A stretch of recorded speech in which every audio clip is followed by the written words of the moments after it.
subscribe, you are live. Well, hello everyone, and welcome to what is a drizzly and wet Sabi Sands this morning. And the rain's just started coming down now, so hence the timing. You get to see me don this wonderful poncho. It's going to protect me from the elements. Some of you may think I'm trying to make a fashion statement, but I'm not. I don't have the taste to buy such wonderful garments. Now, apologies, we are on the rust bucket, which is not really fitted out, so we don't have the proper light. So I'm just going to wedge my flashlight in there. That seems to work. Now you can see me. My name is Scott, everyone, and I'm teamed up with Tebs on camera. You've joined a live safari, so that's why it appears like we are hugely disorganized, I guess, but that is the joy about being involved in these live safaris. You get to see everything along the way. Oh, the poncho, I've closed the poncho on the door, so it's moving. There you go. Not my most glamorous start to a safari, but now we can go. It's about 20 degrees Celsius in the 70s Fahrenheit, and like I said, it's just started drizzling quite heavily. As I jumped out to put the poncho on, it stopped, but at least now we're ready for another little deluge. I'm not expecting any massive downpours, but it's better to be ready for the rain. Now, sadly, a lot of you were eagerly anticipating meeting Neil, who was going to be doing an interview drive this morning, and you wouldn't believe it, as he reversed out of the parking garages, the clutch cable broke on his vehicle. So rather than rushing him onto this vehicle in a panic to send him out alone, they're going to try and get that vehicle up and running, and we're just going to wait a few minutes and see what Brent manages to help sort out with Neil. And what may end up happening is we may swap vehicles. He may jump in here and take you on a bit of a drive, and I may then take a bushwalk. So that is the one possibility, but we're going to leave the other guys to troubleshoot. But while it's dark, nobody's going to be walking around in this wilderness area, as it's a death sentence to walk around in the dark. You wouldn't want to go on a nocturnal walking safari, so definitely safe in the vehicle in the darker hours. I'm hoping that we may find some sign of the Nkahuma pride of lion, which is a pride of lion that were not too far west from our northwestern boundary. They were busy finishing off a buffalo kill yesterday afternoon, and there is a chance they're going to have moved further east back onto Djuma. So I'm going to go and check that northwestern corner now. Hopefully we'll have some luck, and wouldn't it be nice if we find these lion for Neil and then send them in with the vehicle. Now, for those of you who don't know Neil, he works in the area. He's been in the industry for many years, and I'm sure he's going to have a lot of interesting things to tell you. And always nice for you guys to get to meet someone new and hear some different stories and have a different take on safari, which is what every safari guide, I guess, will bring to the table. A slightly different energy and interest and passion.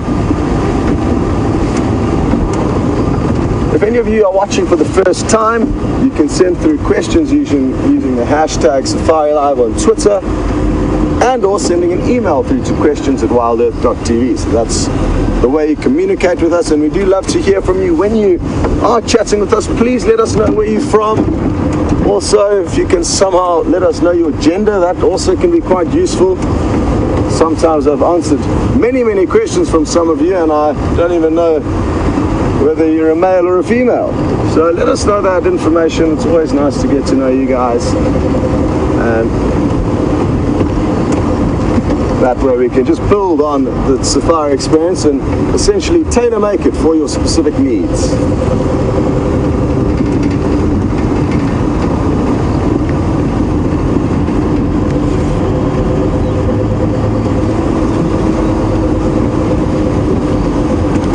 hello to Liz in Wisconsin. And it's not always this dark. I mean, it's this overcast morning that's causing it to be slightly darker than normal. But every single morning that we go forward, we're going closer to our winter, and therefore the sun is rising that much later. So as of the 1st of February, we are only going to be heading out at 5:30. So half an hour later, we're currently heading out at 0500 Central African time. So I think the 1st of February is in about a week or so. I'm not too sure what the date is, but whenever that day comes along, you guys can expect to see us starting half an hour later in the morning. The sunset safari will not change times for now, but we'll keep you updated as to when to expect the changes for the sunset safari.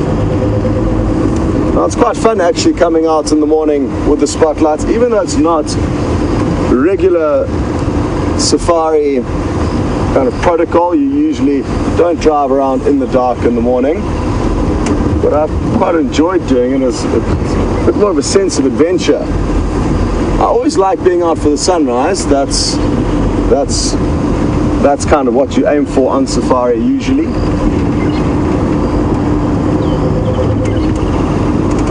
Good. Come on, animals.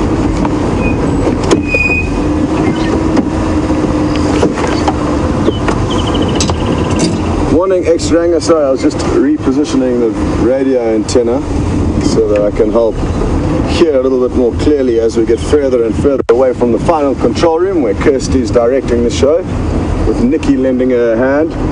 And yes, X-Ranger, we are lucky that the Rust Bucket, which is the vehicle that I'm in today, decided to start. Otherwise, we would have been certainly delayed. We would have been able to make a plan. We would have been able to get that bushwalk backpack up and going.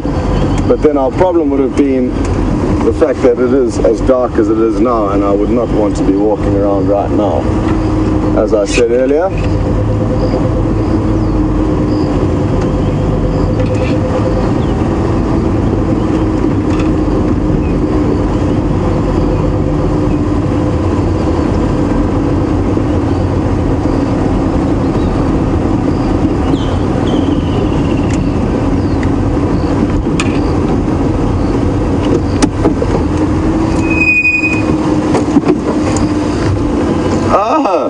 well done, Tim in Arkansas. You've asked where the red jack is on Rusty, and it's right here, but it's just been camouflaged by Brent's wonderful spray painting. Well, not that wonderful, as you can see, because once you take a closer look, you can see that it is still red. So Brent did some fairly sloppy paintwork there, I think, but it concealed it enough to fool you, Tim, and at a glance, it is less intrusive than it was before and blends in a little bit better with the bull bar of the vehicle. Now, it's just going to be a moment where I'm probably not going to have... Oh, actually, let me just try and put this antenna up. I haven't been in this vehicle for quite some time, so I don't know its intricacies. And interestingly, all the vehicles are slightly different.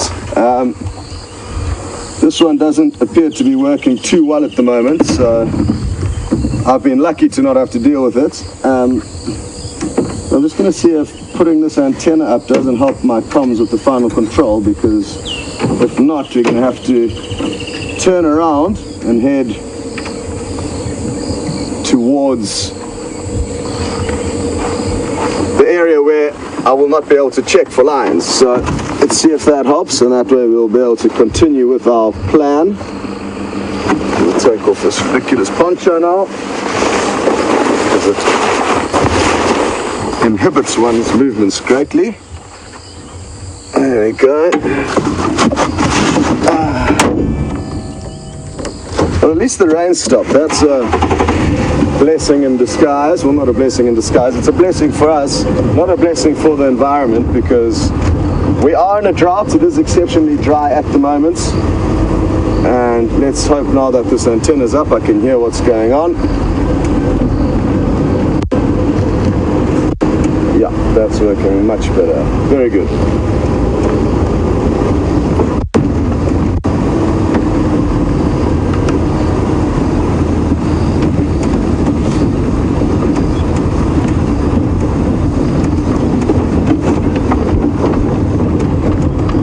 Hello to Lucy in South Bend, Indiana. Thank you very much for informing us that the 1st of February is on the coming Monday. Now the next thing you can do, Susie, is help me with what day of the week it is today, and then I'll know exactly when to expect the time change. It's Thursday today, so a couple more days. Thanks, Susie. And you're right, shame, poor old Neil.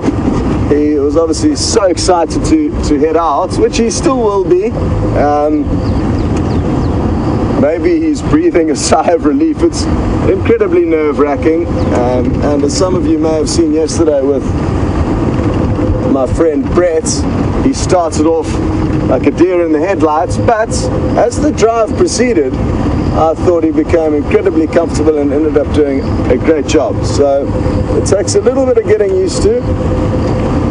So I urge you all to just be your usual friendly selves, and it really does help just ease the guys into this fairly daunting task at the outset. After a while, then it just becomes great fun, as you all know.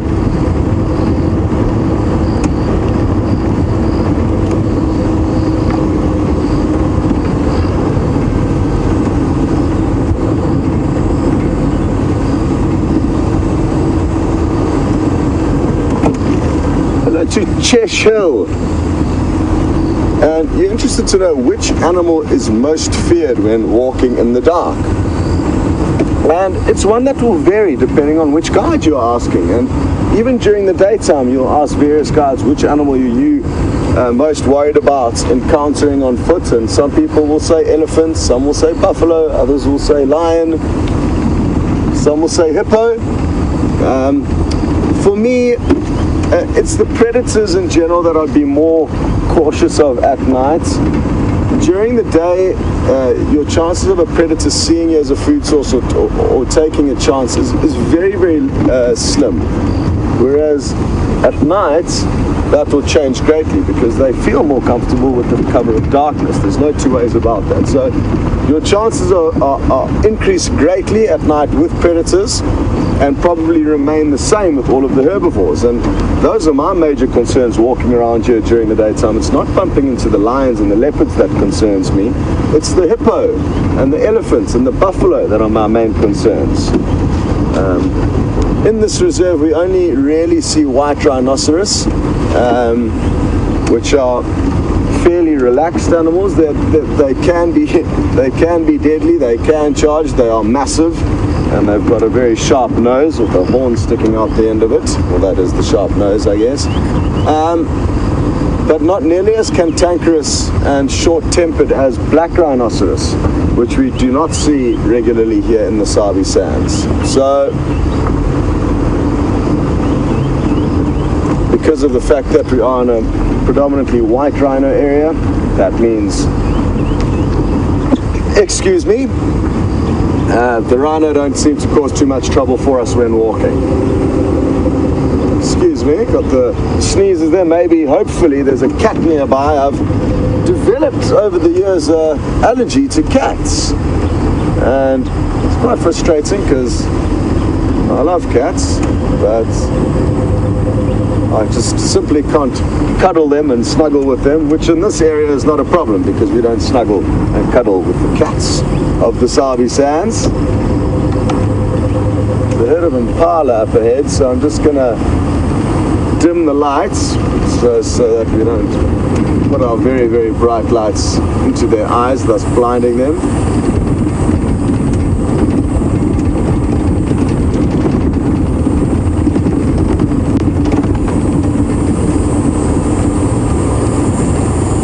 Hello to Jay in Las Vegas, and you would like to know if there are any bats that fly around here at night. And yes, there certainly are. It's mainly insect-eating bats, Jay, that we see. And obviously it's very, very difficult to film them without you guys getting seasick. Sorry, I'm just trying to turn off Tim's head now. My little torch there. But so mainly insect-eating bats, and I'm not too sure on the exact species for you, sadly. So I can't help you there. But I do know that nearby in the rest camp in the Kruger National Park called Skakuza, you get to see a whole bunch of fruit bats hanging under one of the thatch roofs where you eat at one of the kind of cafes there, and that's called an epauletted fruit bat. Good. Let's take a moment just to stop and listen and watch this bachelor herd of impala.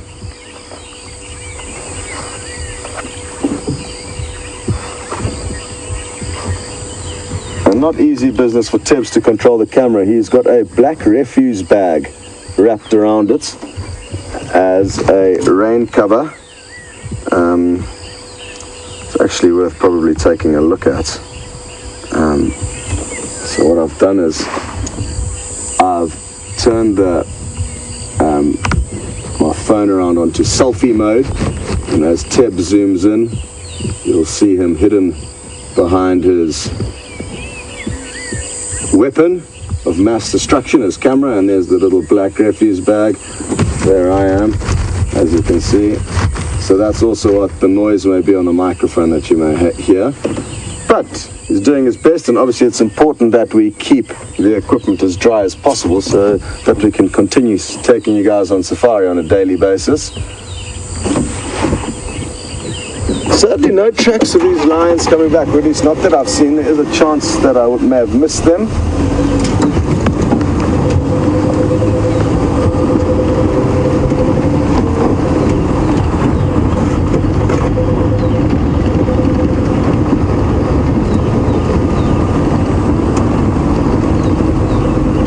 Morning, Mike in Florida. Are you interested to know how much rain will be required in order to get the riverbeds, or sometimes what we call drainage lines here, which can be a little bit confusing, to be flowing again? And Mike, sadly, due to the effects of the humans outside of this reserve, there's not nearly as much water flowing through as there used to be, and that's basically the world over.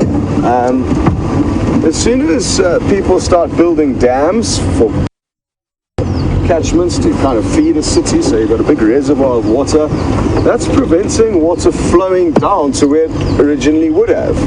And like I said, the world over, there have been massive dams built, farmers sucking up water out of rivers in order to water their maize or their cabbages or their potatoes or whatever it is that they're farming. And of course, this is a requirement for the huge demands and consumption of a rapidly expanding population on our planet.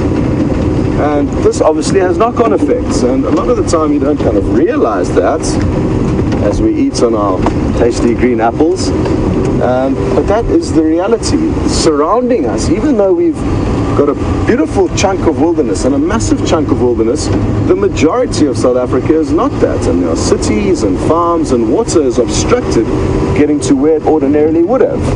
So the riverbeds will never flow as they once did, and the only time that they will flow is after rains for possibly a day or two, maybe three, depending on the individual riverbed and where the rain fell, and then it'll subside. So look, I mean, I don't want to make it sound like it's all doom and gloom, and you may find that these riverbeds, even hundreds of years ago, before human inhabitation, were acting as kind of nature's gutters. So just like we've got gutters on our roofs to help channel water off in a certain direction, some of the riverbeds that are predominantly dry in this area would have mainly been dry, for a lot of the year. But I can assure you that they would have flowed for far longer periods of time than they do today. And that is because of the knock-on effects of areas outside of the reserve impacting them. The Sabi River and the Sand River both are the two rivers that both flow through the Sabi Sands, both flow through human inhabitation before they reach us. So those are the things you need to remember, and I guess you could Google Earth an image of a map of the Sabi Sands and therefore be able to look at what surrounds us, and there is a lot of human inhabitation around us, right up to the fence of the Sabi Sands. In the southern Sabi Sands where I've worked before, you've got maize crops growing literally up to the fence of the Sabi Sands. Imagine the torture that must be for the elephants, just looking through at these tasty treats. Also, the cows walking along the fence line must be torture for the lions. But those are the realities of this area and of a lot of parts of Africa.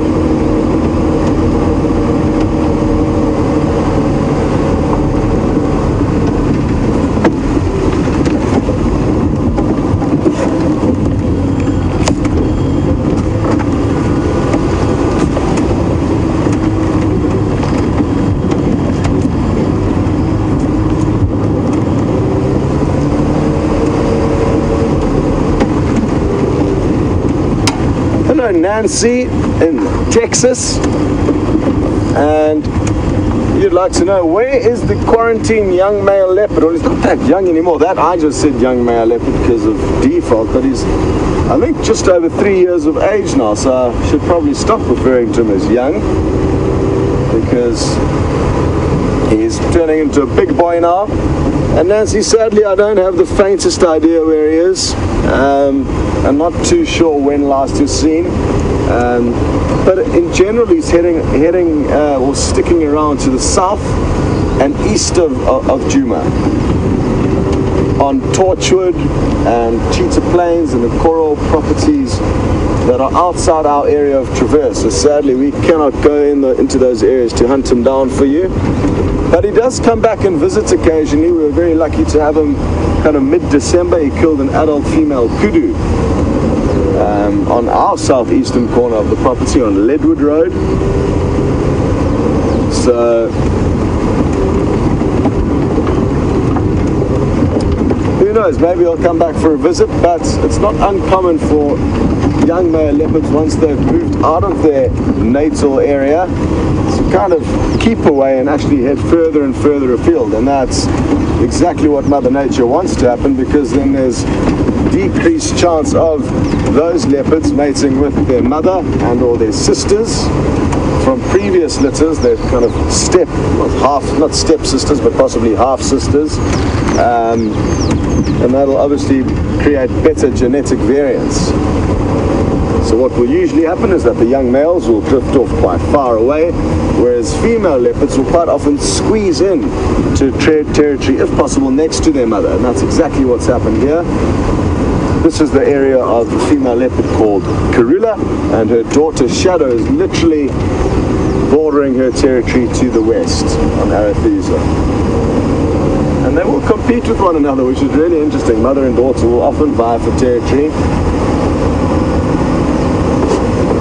This is the buffer zone of that specific territory. Karula usually hangs out to the left of this road and quite far further east as a general rule, and Shadow sticks around up to this buffer and then further west all the way to the western boundary of Arathusa.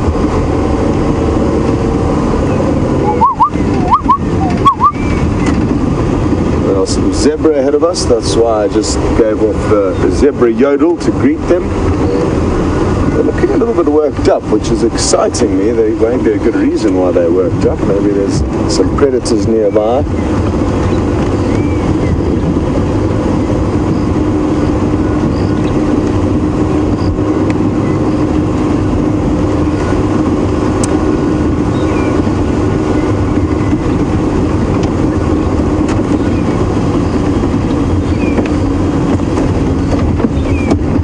Good morning to Justin in New York, and very happy to hear that you've been loving these live safaris since you first joined us during Big Cat Week at the end of November, beginning of December last year. Yeah, the zebra, like I said, they are feeling a little bit worked up. Justin, you ask a good question, and you are interested to know if you are in the unfortunate situation of being caught out in the African wilderness after dark without a flashlight, without fire. Where's the safest place to be? And you have hit the nail on the head. You've chosen the perfect spot. Here the zebra popping out again, up in a big tree. That's what I would do, and that's exactly what Harry Wallater one of the old wardens of the Sabi Sands, grandfather of quite a well-known wildlife filmmaker today called Kim Woliter. Now, Harry Woliter was a tough man, and it was in, I think, the early kind of 1900s that Harry was one of the wardens in the Kruger National Park. And back then, they used to do all of their patrols on horseback. I mean, can you imagine? This place was wild, deep, dark, remote Africa, and these guys were covering huge distances, patrolling on horseback, doing their bit being a warden. And I'm not sure which part of the Sabi Sands he was in when he was being a warden. Anyway, he was attacked by a lion while on horseback, and the horse managed to escape, but he didn't. So the lion obviously took him off the back of the horse.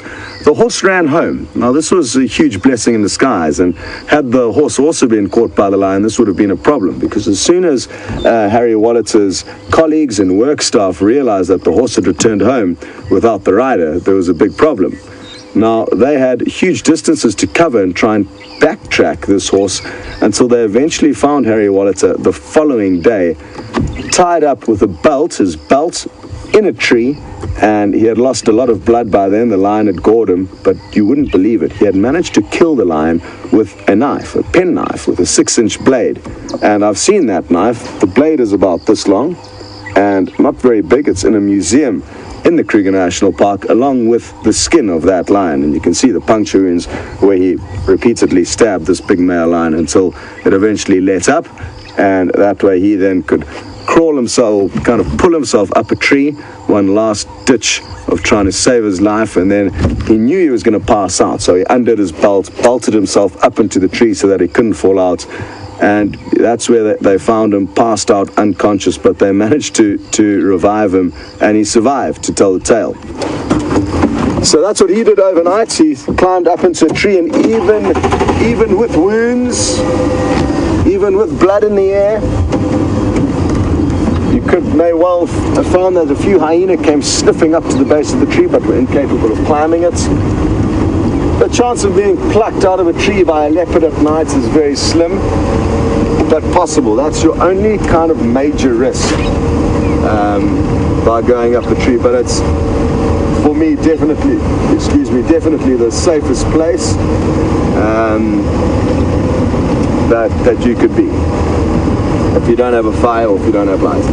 If you've got a very bright light, that will help you greatly at night. So that's also important to remember. I don't want it to strike massive fear into you in case some of you are stuck in that unfortunate situation. It is a reality. You could be out on a night drive in a remote concession in Africa, in areas where I've worked, where I know the radios aren't as good as they should be, and out of the vehicles, and you're traversing massive expanses, and your vehicle could break and your radio could break, and you could be left with the flashlights, and your guide may say, come, we are going to walk home, and with the bright flashlights in a fairly open area. You know, it's something that I would do in very specific circumstances. So there's always an exception to the rule, is what I'm trying to say, and you do have to, I guess, be prepared for just about anything out here.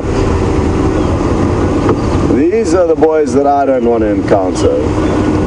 You guys and your short tempers are a problem.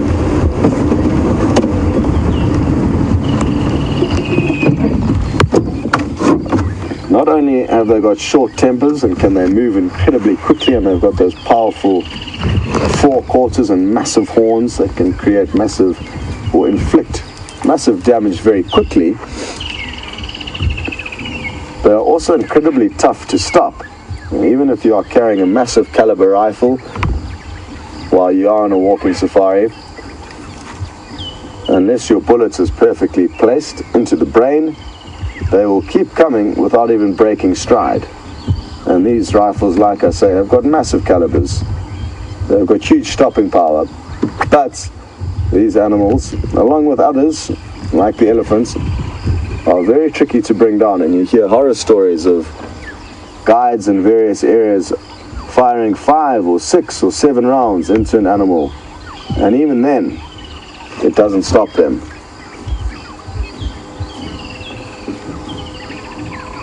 But thankfully, that doesn't happen very often. And I've been very fortunate in that I've never been in a situation where I have had to shoot an animal, and all guides will try their very best to avoid that at all costs. But even the best guide in the world could get unlucky and may have to perform that at some stage. Let's take a look at this guy that's just crossed the road. He's got an interesting left eyeball, and that does not look like fun. Shame. I recognize him, and I wonder what caused that. Possibly a branch that popped into his eye. Who knows, but he's clearly not comfortable with that.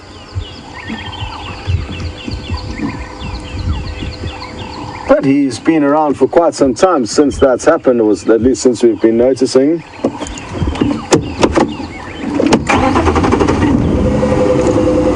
Good. Well, we're going to leave you boys to chew the cud.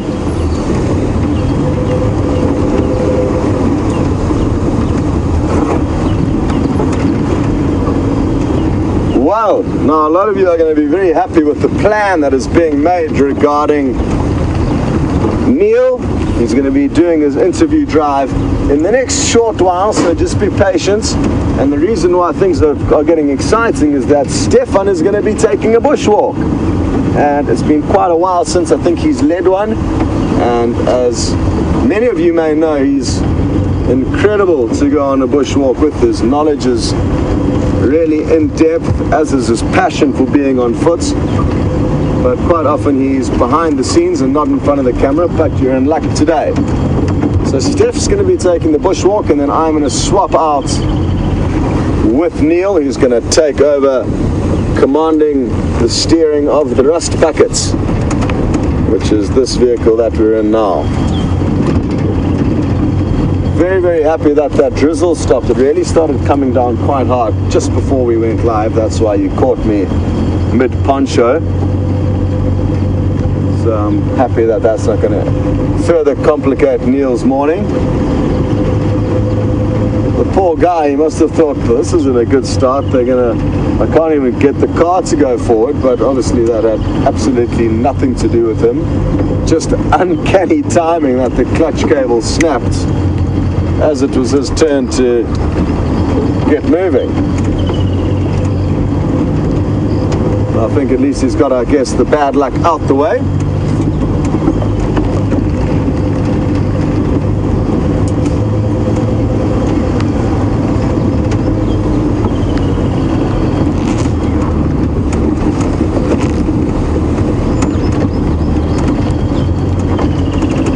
Hello, Kathy in Tennessee, and you're interested to know the kind of protocols that will be used when trying to reintroduce an animal into a wilderness area. And will they be kept in a quarantine area? Will they be taken back to their natal area?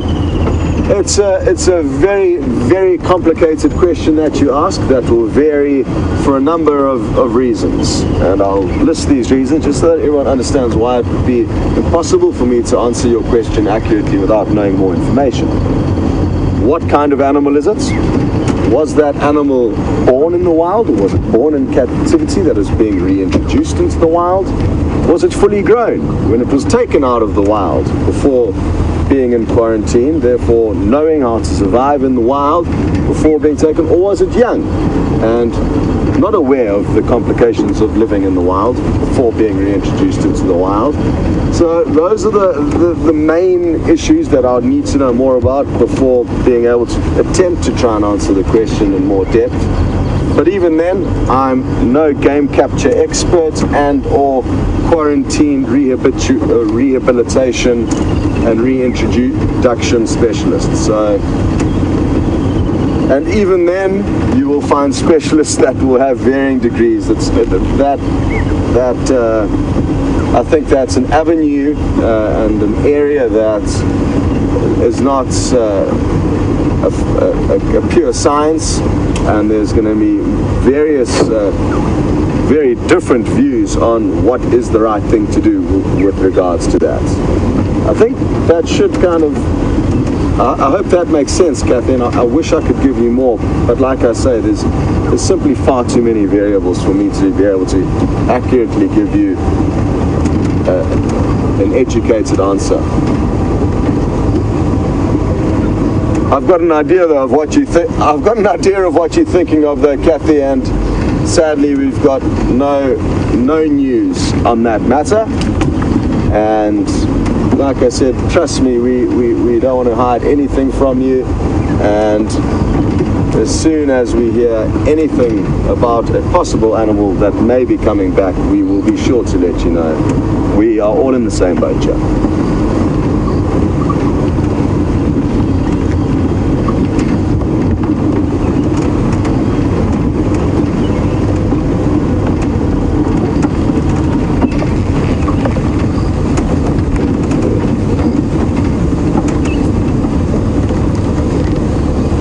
To Whitney, and you would like to know, is it more dangerous to be on a horseback safari as opposed to be on a walking safari?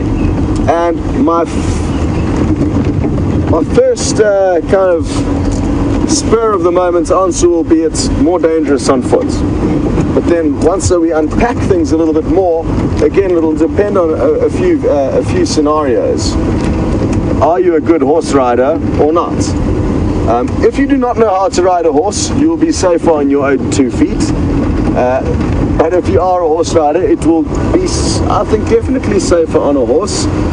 Again, provided that horse is relatively well trained and used to being in a wild area, being exposed to wild animals. And I have worked in areas where they do offer horseback safaris, where the horses, you train them to know what a lion is, and you walk the horses up to lion, just as you would approach lion on foot on a walking safari. Now, because you're on a big animal, and you're elevated and you're still a human, and lions can still see that you're a human, and you still have human intellect to kind of outcompete or outmove the lion's thought process, you will be in a safe position being on a horse. I think safer position being on a horse than being on foot, because you're bigger, and therefore that much more of a reason why the lion should not approach you or not want to jump on you. So you're essentially standing up on a pedestal, which is the horse. Again though, if that horse doesn't listen to your commands, which in turn will put you in a situation where the lion is you are no longer mentally out-competing the lion, you run away from the lion. What do cats do? They chase things. A little ball of fur, a human riding a horse's back. The chase mechanism is triggered only when something runs away. And often, and quite interestingly enough, even in the wild, if a leopard runs up to a warthog and the warthog doesn't know that it's there and it stands its ground continuing to eat facing the opposite direction, the leopard will probably jam on brakes and not latch onto that warthog. And there are actually clips of that happening with young leopard that stalk up to a young leopard stalking up to a warthog. It takes 3 steps and pounces, lands right behind the warthog, who continues to eat. And the leopard just kind of sits there not knowing what to do. The warthog turns around, sees it, and then runs off. And then the leopard's kind of, so that gives you an idea of how things vary on the situations. But I think it's definitely safer to be on a horse if you know how to ride it and if the horses are fairly well trained. So something definitely worth looking into if you do like riding horses, because it's great fun, and you get to gallop alongside wildebeest and the giraffe, and you can approach animals like elephant quite close. Something that I would love to do, and I am going to have to do fairly soon. Nikki, my girlfriend, who's sitting in the final control, is a horse riding fanatic, and obviously she loves the bush as well. So to combine the two is something that I need to make happen soon. And I think the place where I'm going to do that is Kenya. I've got some great friends up there with horse riding outfits that I'm really looking forward to making the most of. Now, while I've been yabbering away, the sun has just broken through the clouds, and look at this beautiful scene. And I've just heard Nikki shouting for joy in final control. So now you are all witnesses to the fact that I have to take her on this horseback safari. There's no way I can get out of it now. Far too many people are involved. Isn't this a magical scene? And very happy that there's a small little gap in the horizon, because It's basically 8/8 cloud cover, maybe 7/8. But I think that we may get lucky and these clouds may burn off. As Teb zooms out, you'll see there's a few kind of light patches within this predominantly cloudy sky. And I think there's blue skies beyond that. So, well, there definitely is. We all know that. It's just how far beyond the clouds. But I think there's a chance that things are going to clear up. So, looks like we're going to have a beautiful day here in the Sabi Sands of South Africa.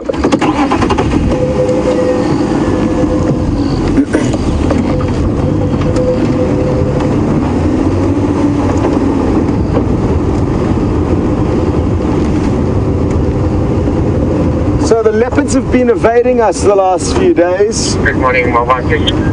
And that's something that we need to try and rectify. But I've just got a message through saying that I need to rush across to the DRC, which is the Djuma research camp, which is where the majority of the Safari Live crew stay. And basically what is going to have to happen is, once we get into that area, we're going to have to just stop the safari for maybe 5 or 10 minutes at the most, in all likelihood. And the reason why is that the vehicle on this camera, which is known as the P shooter, is the bushwalk camera.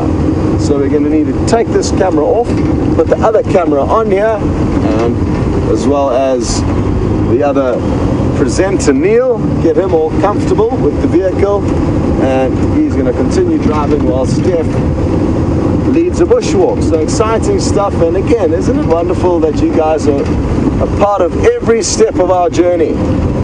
And for me, I almost get excited when things don't work out, because it's nice to just see things differently, and it often leads to, you know, things like this happening with Steph taking you out on a bushwalk. And that wasn't the plan for today, but now it is, and everything happens for a reason. And I love the fact that you guys are in on all of the little shenanigans in between.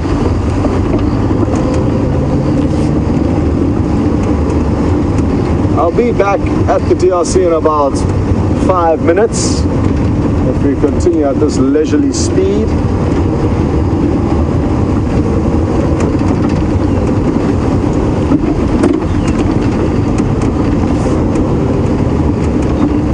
Now, Kara, you've mentioned that you would like to see the swap outs. We'll try and show you as much as possible. And as soon as the camera, you'll be able to see us arriving at the Djuma research camp. So that we'll be able to show you. We'll be able to show you the garages where the vehicles are parked. So I'm sure Steph's going to be standing around, Neil's going to be standing around. So we'll give you a little glimpse of that. But then we want to try and make it as quick as possible. So then we'll cut the power and get moving so the safari can continue. Basically now though, unless we see a dinosaur or something spectacular happening, I'm just going to keep heading back to the camp. I don't want to prevent Neil from getting as much time behind the wheel as possible.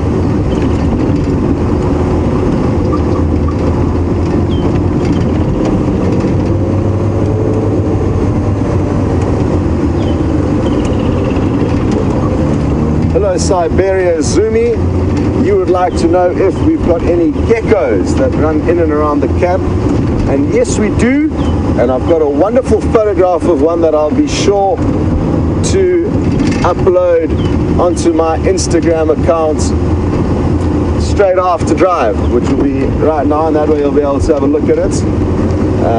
So there's a few different types of geckos, and I'll let you know a little bit more about the different types and the ones that we see. But they've got incredibly thick tails, they're quite big chunky geckos, and what's been wonderful is actually noticing that there's a few little hatchlings that are appearing.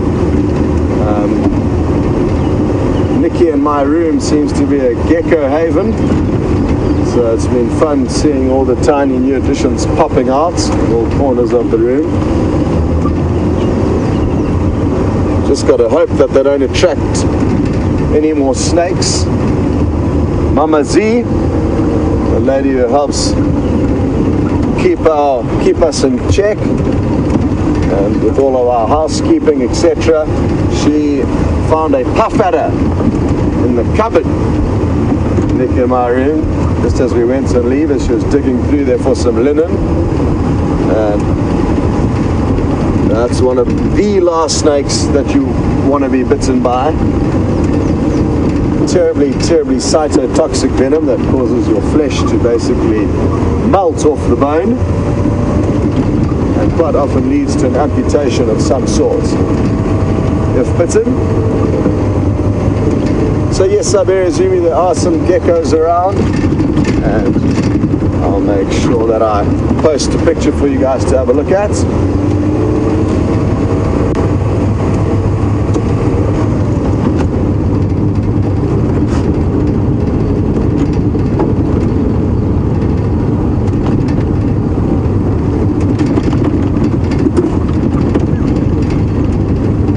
Well, let's hope that Jigger, the other vehicle, who I think it's just the clutch cable that's gone, maybe the whole clutch has exploded, that will be a problem. Then we've only got one vehicle.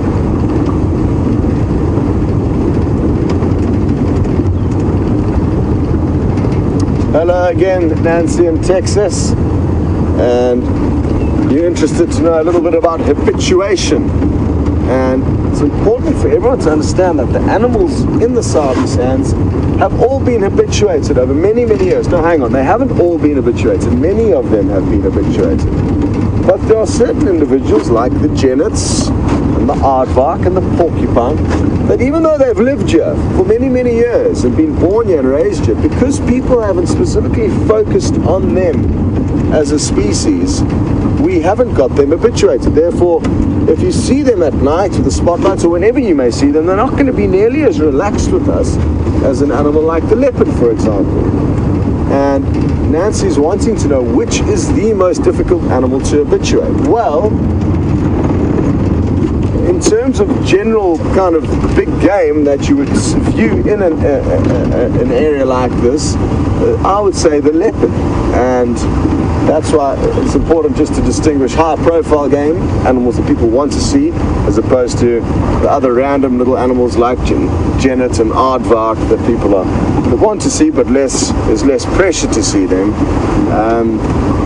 So for your big game, the leopard is by far the hardest to habituate to, and that is what makes the Sabi Sands the wonderful reserve that it is, because we've got such incredible leopard viewing. And that's coupled with the fact that A, they are habituated, therefore they don't run away from the vehicles or hide from the vehicles or completely avoid being seen by the vehicles, which is how most leopards will react unless huge amounts of time has been spent winning them over. And I'm talking many, many years. This has been operating as a wildlife photographic destination for close to 60 years. Many, many years ago, huge time was spent habituating the animals, and I don't know exactly what happened because I wasn't sure, but I wouldn't be hugely surprised if impala were shot and hung up in trees to bait leopard. And by baiting a leopard to that tree, you can park the vehicle over here far away and even get out the vehicle and jump into another vehicle, drive off and leave the vehicle here, so that just the vehicle alone, even without a human in it, will make that leopard relaxed with the vehicle. Then maybe again, far away from that tree where the impala is dangling, luring the leopard in, you sit in the vehicle and slowly talk. And over many, many years and a long time, that's how leopards were habituated.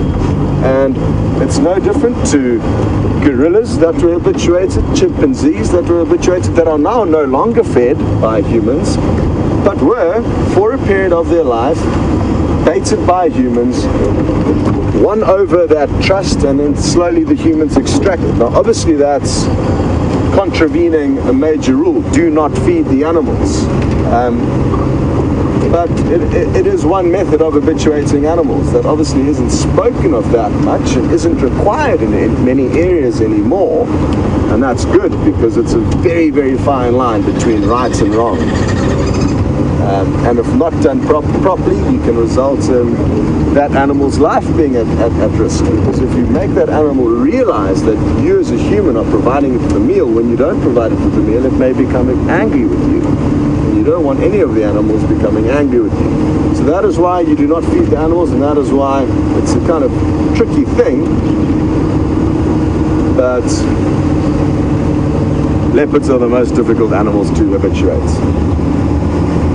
That is why you'll get some reserves in Africa where you do have leopards, you just don't see them. Whereas lion and buffalo and elephant, they're a little bit more welcoming to us as humans. All right, nearly back.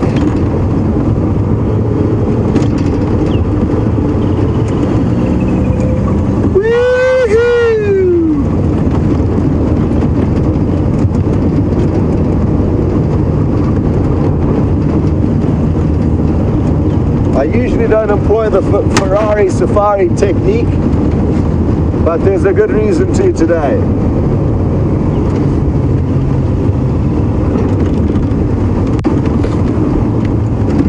One thing that I should have just finished off on habituation is that once you've got adults, even one adult female leopard, once you've got her habituated, just one, over time, by spending time with her, she's going to give birth to cubs. And then those cubs are going to read off and feed off her behavior, which is relaxed to the vehicle, and therefore from a very young age, they are going to become even more relaxed with the vehicle.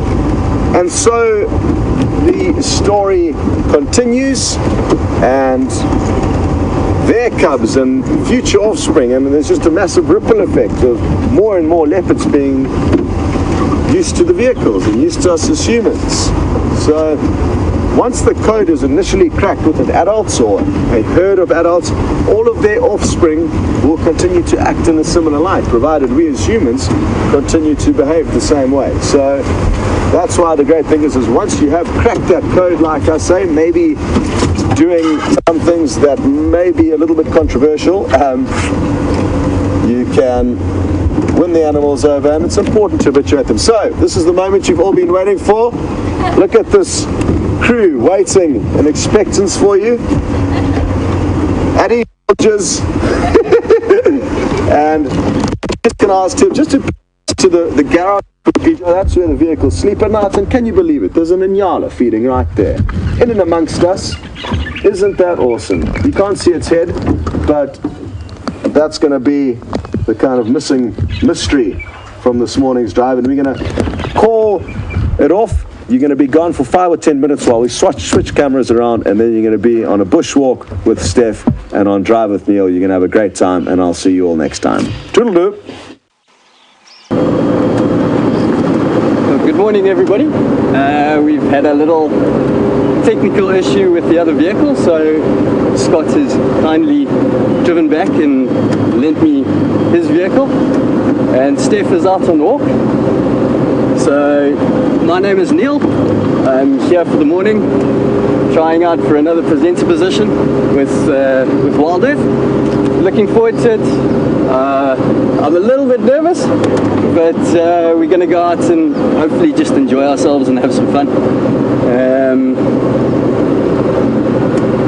It's a really interesting opportunity for myself being here. It's something I've wanted to be doing for a while, and I'm also a very avid watcher of Wild Earth, even working in the bush as I do at the moment. This is an incredible opportunity to work with the team and the very, very knowledgeable people that are here. It's a wonderful opportunity to be here, and I hope I can keep the level of guiding and knowledge up there with the rest of the guys.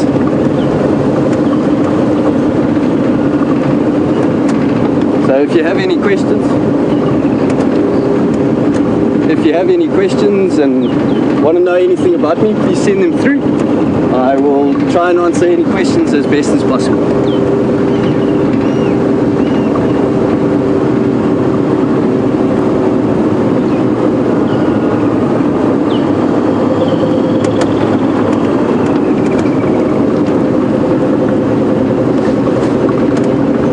Jenny on Twitter has a quick question. She's asking how much training I've done before I've come through for this position. Jenny, I started in the bush nearly 15 years ago. So I did a guiding course. I did a 2-year guiding course, which took me up to the level 2 standard of guides in Southern Africa.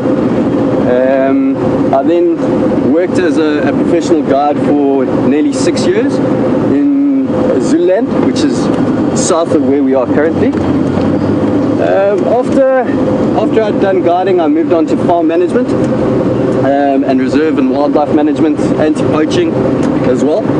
And I spent quite a number of years doing that. It gave me a really nice opportunity to understand how the entire system works, the entire ecology of areas, which was very, very interesting. But I found that I really missed taking people out into the bush and showing them what was out there, exploring what was out there with people. So I got involved with volunteers more than guests. Volunteers coming through from all over the globe. Literally, I've had volunteers from everywhere.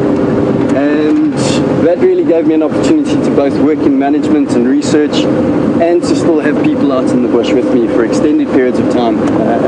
The longest volunteer I ever had was for 5 months. And it's a great opportunity to really get involved with the bush and make a difference to different aspects that are out there. So I spent a long time doing that, particularly in Namibia, working with human and wildlife mitigation. It was very, very interesting in the Caprivi with predators, and in the Kanani region with elephants, with the actual desert elephants, which was an amazing experience. And then I've been working in this area where we are currently. I've been working a little bit closer to the Timbavati region, and I've been working up there for 2.5 years, managing and looking after a property for a conservation area up there. So in total I've spent 15 years in the bush and 2 years of study, but in the bush you never stop studying. There is, every single day there is something out here that is new, that is interesting, that you can never come out here and say you know it all. There's, every single day there will be something new, so you never stop studying as a guide.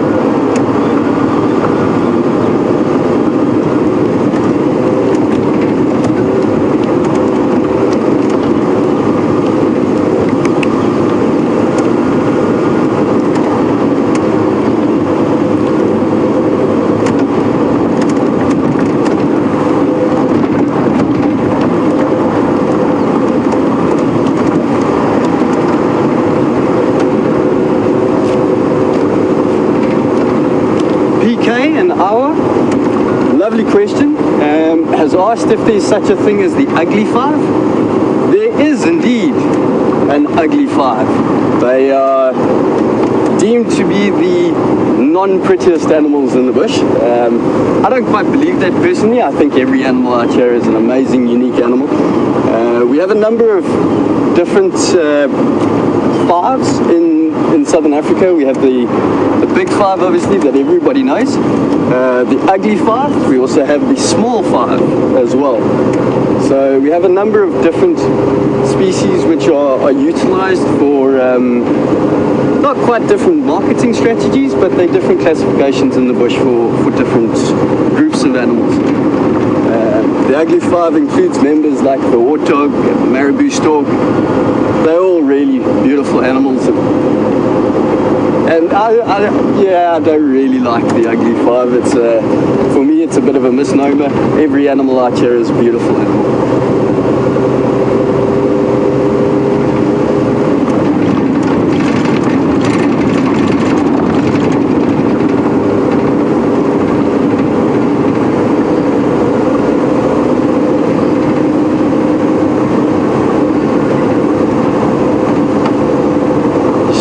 From Los Angeles, lovely question, has asked how I know Brett and Scott and the rest of the team.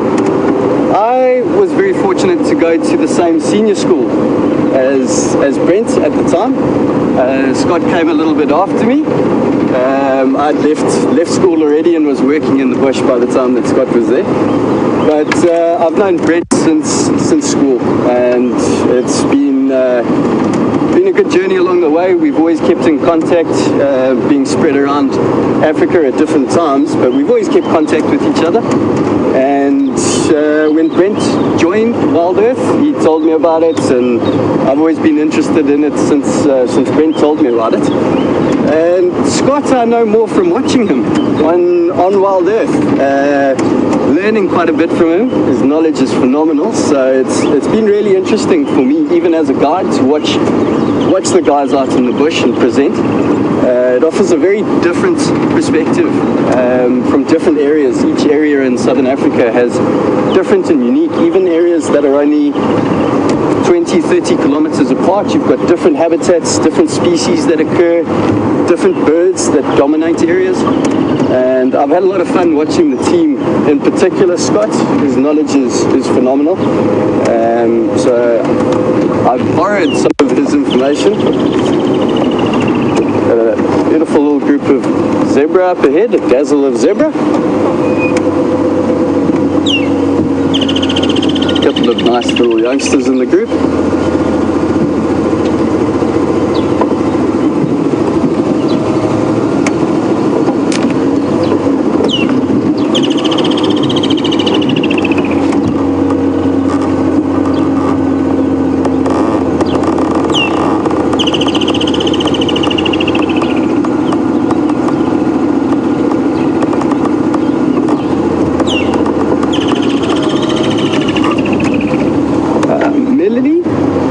To know why so many zebra, I'm just going to see if I can find a good position to have a look at them again.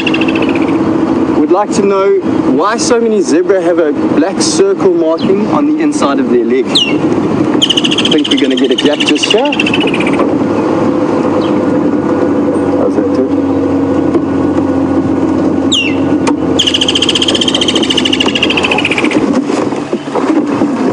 So the zebra themselves have very, very unique markings. You can see each individual animal has a slightly different pattern to each other. These zebra, the plain zebra or the Burchell zebra, have a very distinctive shadow stripe. You can see that slightly lighter brown stripe in between the black stripes. Now, each individual will be slightly striped differently, so you can use them for identifying features. Obviously, you will find some that are quite similar. But the little black spot you can see just on the inside of the leg there is actually just on the inside of the knee. And that's often used for different reasons. It actually smells quite strong. It's similar to a scent marking spot, but it's also where their legs rub together, especially when they're sitting. So you get this little mark on the inside of the leg, and that's just from that. It's like a small pad that just keeps the skin from becoming raw and opening a wound on there.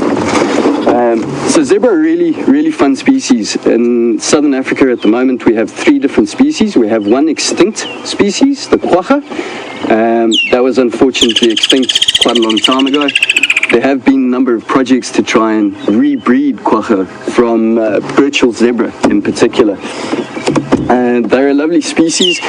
Zebra can be very deceiving at the same time. They always look very healthy.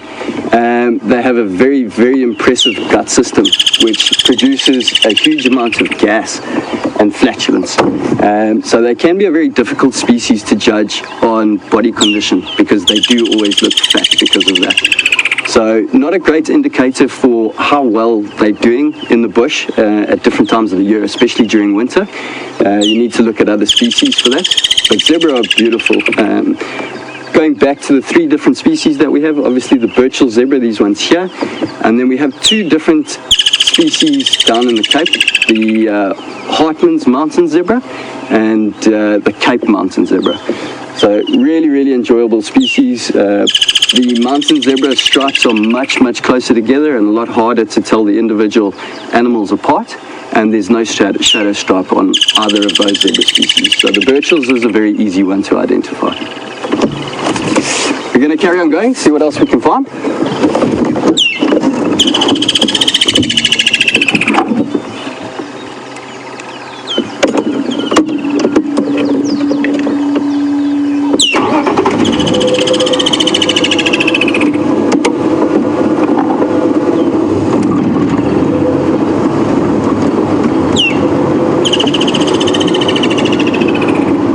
Janice in Baltimore. Lovely question. Janice is asking what my favorite animals are. Hers in particular is the elephant. Janice, I have to admit to being an elephant lover. I have spent a huge amount of time with elephants, especially in Namibia. I got very fortunate to work very closely with the desert elephants, very specifically adapted desert elephants up there. So elephants are one of the top on my list. As far as favorite animals go, or a favorite animal, I don't have a particular favorite. I intensely enjoy the wild dog, leopard, species that are really elusive most of the time. It gives a lot of the guides a really fun, enjoyable time tracking and just finding those animals because they are so rare to see. I do particularly enjoy a couple of smaller species. The pangolin in particular is one of my favorite animals. So no particular favorite animal, I just enjoy the bush in general and really enjoy leopard, wild dogs and pangolin. Those are my favorite species in the bush. As far as antelope go, my favorite is the Inyala. He's and she are both beautiful animals.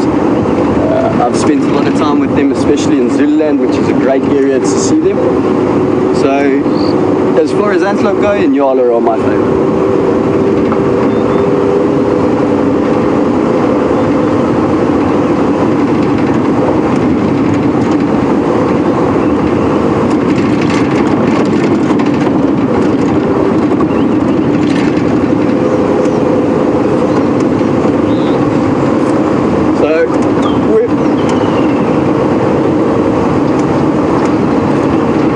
Just going through a little bit of a quiet area, so we're going to hop over to Steph and see what he's found out on the bushwalk, and we're going to carry on and see what else we can find.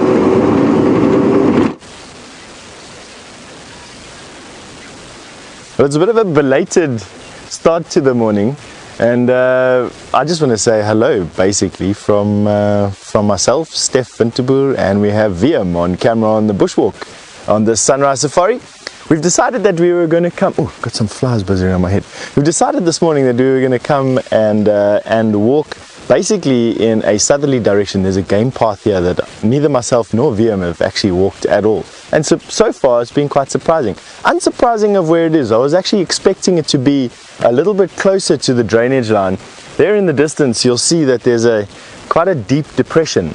Now, for those of you who know the property well, this drainage line is where we get our water from. It's where Philemon's Dip is located, and I'm seeing that there's a very healthy sea plant system here. Basically what that means is all the rain that falls around this area, it'll come out of the ground here where we are. We don't have springs in this part of the world. We've got sea plants, but this is where our groundwater comes out and runs then into these drainage lines. And a very good place to find good quality grass, and with good quality grass you get good quality grazers, and we're hoping to find some lions this morning. Myself and VM have come out wanting to walk into a lion, and that's what we're doing. So we're basically walking through a supermarket here. That's what we're doing, and hoping that we find someone. So we're going to carry on walking here. We're going to weave our way through the trees here. I want to see if I can find something interesting to show you, and we'll take it from there basically.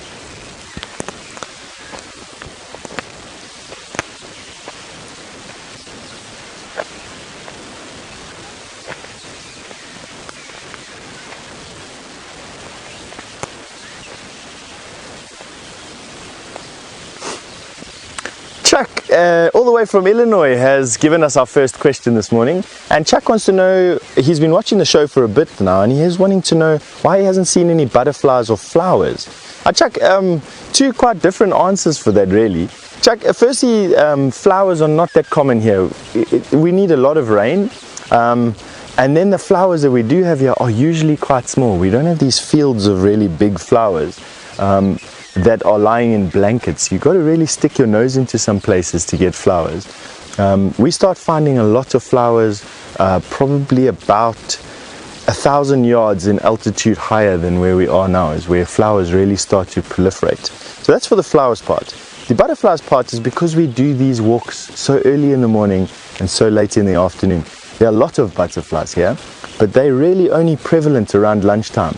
The day heats up, the butterflies open up their wings, they get their metabolic heat from the environment, they start to warm up, and then from there they go and forage for their nectar that they love. So you find a lot of butterflies here between, say, 11 o'clock and about 3 o'clock, and then from there they start to wane off again, and that's obviously when we're going out on safari. So there are some around. We'll see if we can find some, usually hanging around the flowers that we're looking for as well, and we'll try and show you some.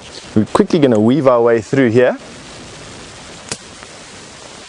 VM has a fairly large aerial on his back. Very mobile, actually, to be quite honest with you. But nevertheless, he is still subject to bending over. Now, where we're walking now, I'm expecting to find not a lot of insects. The ground here is actually almost sodden with water when these sea plants are active. This is the first year in 17 of the years I've been in the bush here where the sea plants at this time of the year are not flowing. In a normal year, not even in a high rainfall year, we could have expected where I'm walking at the moment for us to be walking in water. Should be a lot of water flowing over the ground over here. Too much of a story. I mean, let me give you an example. This here would be a pool of water. It's now dry. This should be a pool of water.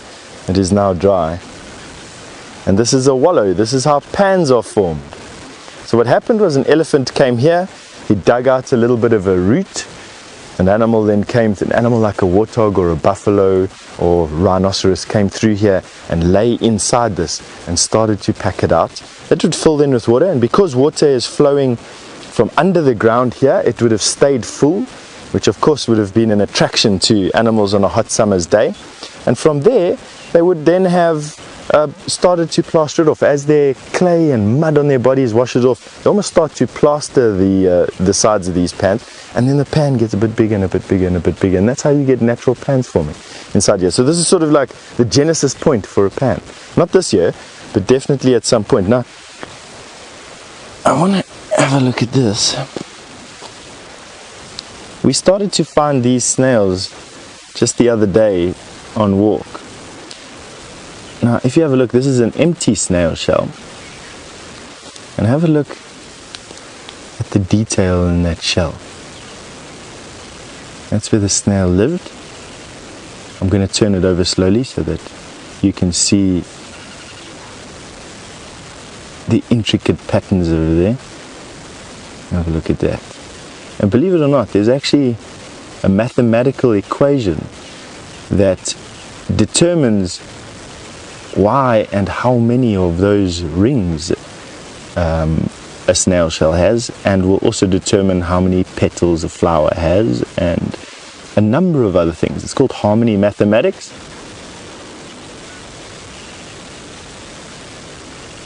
Quite interesting, yeah. I was expecting this actually to be a different kind of snail shell. This is not the one that I was wanting, or not the one that I was hoping to see.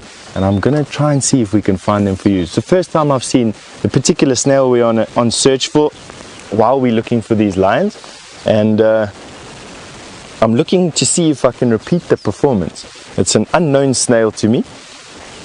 And I'm trying to see if we can repeat the habitat where we found them on the walk the other day with Jamie.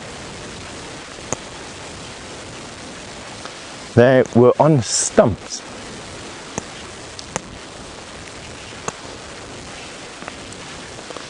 And while I look for one of these snails with you, and we've also just heard some impala cavorting across the drainage line here, we're going to link you back through to Neil so that you can get a nice idea of what he's up to at the moment, and we will carry on our search down here, catching up with you in a while.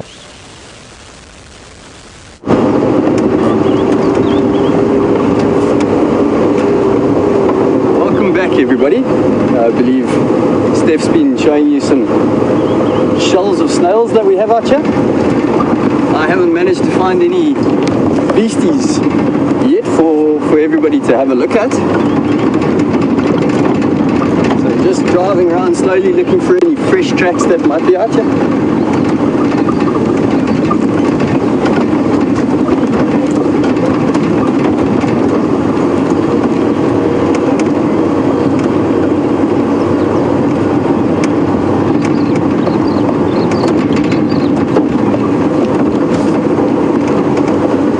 Debbie in Florida's got a great question. She's asked if I've had any great encounters in the bush while I've had the opportunity to be working out here. And yes, Debbie, I've had a number of absolutely phenomenal experiences which I will never ever forget. Things happen in the bush very quickly sometimes, and sometimes they're slightly more planned when we've got an idea of where an animal's moving to. And one in particular that sticks out for me and always will stay in my mind is in Namibia. I was tracking a herd of desert elephants with a bull that was a big male that was with the group and with the herd. And he's the biggest male in that southern area that I was in. His name was Voortrekker, which is an Afrikaans word for the one who leads in front. The one who makes the way, basically. And I had the opportunity to foresee where they were going to move to at night. They had a very specific area that they were going to go to. Obviously water is very scarce out there, so I knew where they were going to go. So I jumped ahead of them en route, and I had the opportunity to camp in an area out in the desert, and we set up camp. We knew they were going to come to us, so we set up camp. Everybody fell asleep, still no sign of the elephants, and at about 1 o'clock in the morning, Voortrekker woke me up, and he was only standing less than 5 meters away from the end of my sleeping bag. I wasn't sleeping in a tent that night. We used to sleep right out under the stars in the desert. And Voortrekker was standing 5 meters away from me. I was flat prone on the ground, and he was staring down at me, really giving me an inquisitive look, and he couldn't quite figure out what I was. I presume I must have looked like a worm or something like that to him lying on the ground. So he stood there looking at me for a good couple of minutes, and very slowly he took another step forward, and he stretched out his trunk, and he actually started smelling my sleeping bag, and took another step forward, and eventually his front feet were on either side of my sleeping bag, between my legs, with his trunk literally right over the top of my face. And that was an amazing experience. He smelt me, he took his time, he realized I wasn't any threat to him, and he stood right above me looking down at me, and then just slowly, elephants have a lovely manner in which when they're standing and they want to get moving again, they turn their head to one side and then they move the opposite way. And that's exactly what he did. He just turned around slowly and made his way off. He was quite happy with me just being on the ground and not being a threat to him. And that's something I've taken away from that experience, is that animals coming into my space I'm quite happy with.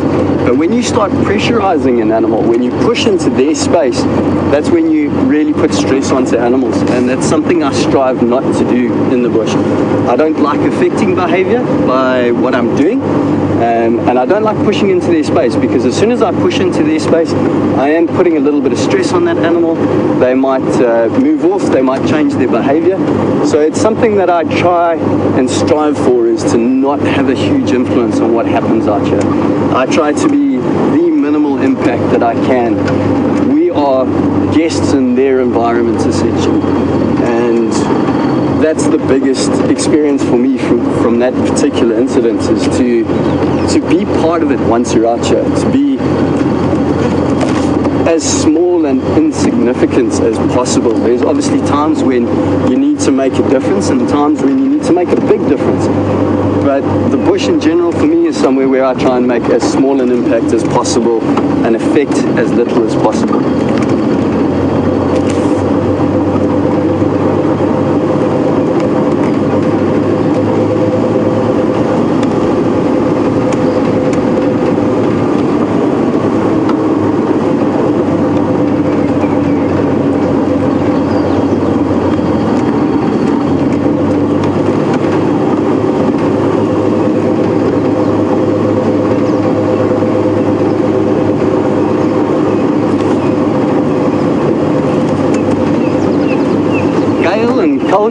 like to know if there's a big difference between the species of game between the Sabi Sands and Namibia in particular. She is hoping to visit this year, and it's a great question, Gail. Yes, there is a big difference between the two areas. In fact, it's the two areas that I love in particular. Namibia is an incredibly beautiful yet very harsh landscape.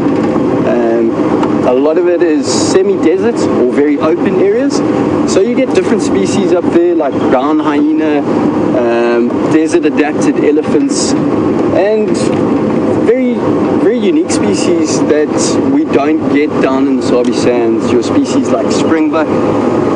So yes, you will see a big difference between the species. There are some common species between the areas. The Sabi Sands, for you, when you visit, you will find that the density of animals in the Sabi Sands is much higher than Namibia. It has what we call a much higher carrying capacity because of the different systems. Sorry, I just spotted an elephant back on our left-hand side here. I'm just going to reverse slowly. But yes, you will find a big difference between the two areas. The carrying capacity in this area is much higher, so it can carry a lot more game. And that's based on the different systems that we have in place.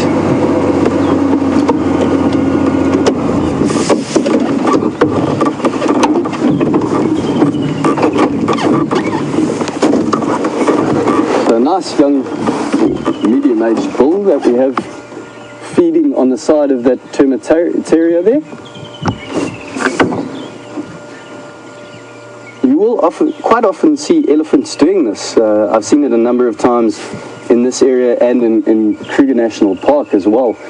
The reason why these bulls and sometimes the cows and youngsters will feed near termitaria is the actual termites themselves really do a lot of good for the ground.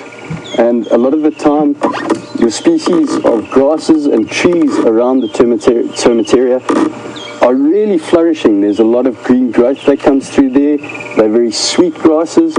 So you will often see ellies doing this, feeding around termitaria, spending quite a bit of time around them as well. Obviously nice little vantage spots. We can gain a little bit more height.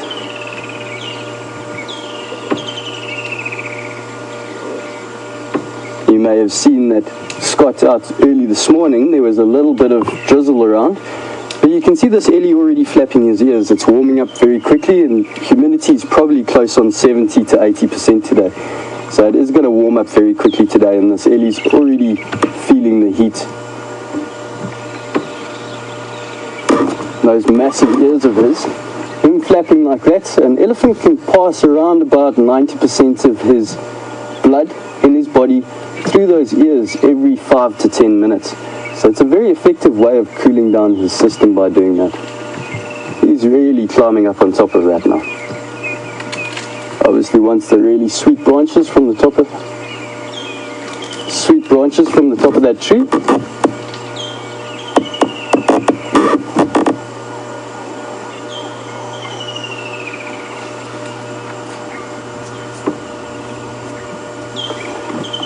Wilson, lovely question, has asked how often desert elephants need to drink.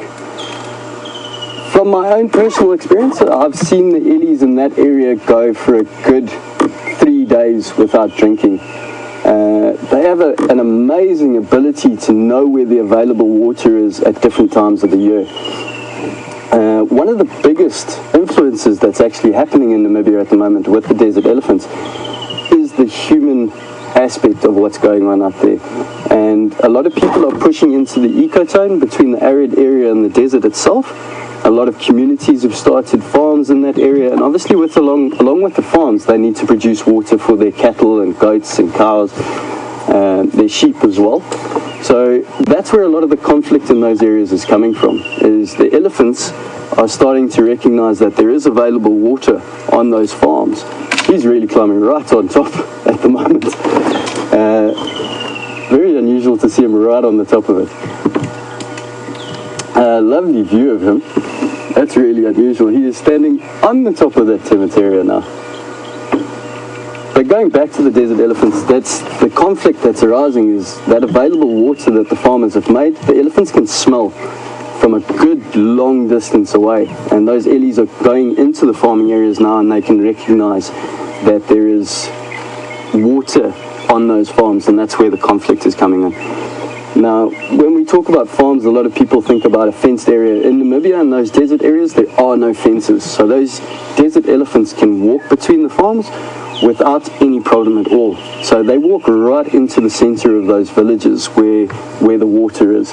And that's where the conflict comes in, is the elephants can obviously drink a huge amount of water, and small groups of desert elephants, they typically number between 8 to 15 individuals. There's a small herd in that area that only has 3 individuals in it. But obviously 10 to 15 individuals all drinking at one time can take up a huge amount of water. And they drink all the water that the farmers have in one go. And obviously the farmers then get upset and they come out and they try and chase the elephants away, and that's where the conflict arises. Unfortunately, there's been a couple of recorded human deaths because of the conflict, and that's the main reason that I was in that area. So mitigating the conflict between the desert elephants themselves and the farmers. And the way we did that was to build a rock boma structure around the water pumps themselves and the pipes, so that the elephants couldn't damage where they could smell water. We also had an agreement with the farmers that once we had done that they would provide water for the elephants. So we would quite often build small water troughs for the elephants to come and drink from. And that way the elephants could get to water, and that the farmers still had all of their structure left behind, and that nothing was left broken and left them without any water. But to go back to the initial question, desert elephants can go a good 3 days, that I've watched personally, and possibly even longer when they really pushed. Those elephants can walk through the desert for a good couple of 100 kilometers, knowing where the next water source is going to be.